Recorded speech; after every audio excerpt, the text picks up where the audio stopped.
એક નીચેના પ્રશ્નોના માગ્યા મુજબ જવાબ આપો। 1. પ્રયોગશાળામાં વપરાતા લેબોરેટરી થર્મોમીટર તથા ક્લિનિકલ થર્મોમીટર બંનેમાં રહેલી સામ્યતા તથા તફાવત જણાવો। જવાબ: થર્મોમીટર વચ્ચે રહેલી સામ્યતા નીચે મુજબ છે। 1. બંનેમાં પ્રવાહી તરીકે મર્ક્યુરી પારો વપરાય છે। 2.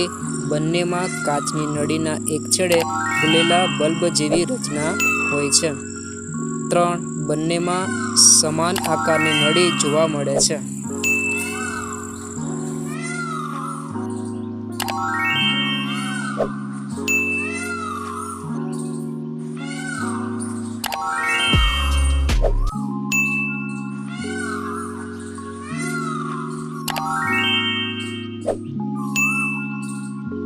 2.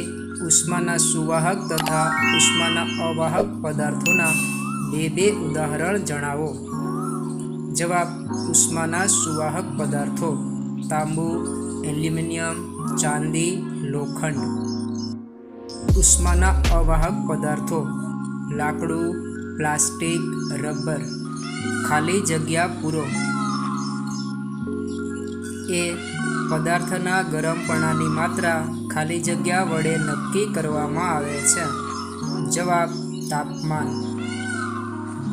ઉકળતા પાણીનું તાપમાન માપવા માટે ખાલી જગ્યા પ્રકારનું થર્મોમીટર વાપરી શકાય નહીં। જવાબ: ક્લિનિકલ। તાપમાનનું માપન ડિગ્રી ખાલી જગ્યામાં થાય છે।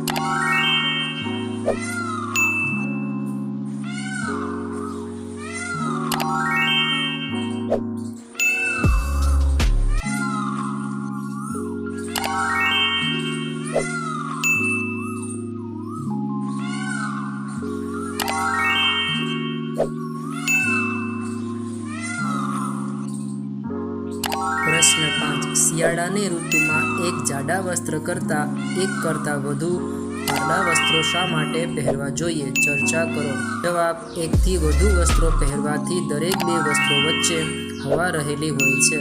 હવા ઉષ્માની અવાહક છે, આથી શિયાળામાં એકથી વધુ પાતળા વસ્ત્રો પહેરવાથી શરીરની ગરમી વાતાવરણમાં જતી અટકે છે, પરિણામે શરીર હૂંફાળું રહે છે।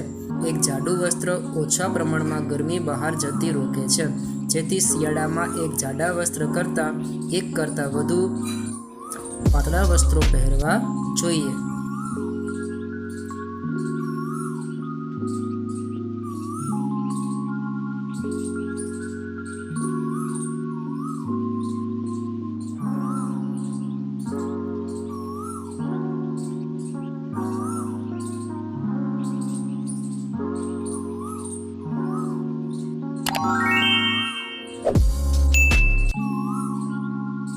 પ્રશ્ન 7. ગરમ હવામાનવાળા પ્રદેશોમાં મકાનોની બહારની દિવાલો સફેદ રંગથી રંગવામાં આવે છે, સમજાવો। જવાબ: ગરમ હવામાનવાળા પ્રદેશોમાં ઉષ્મા વિકિરણ દ્વારા મકાનોની દિવાલ ગરમ થાય છે।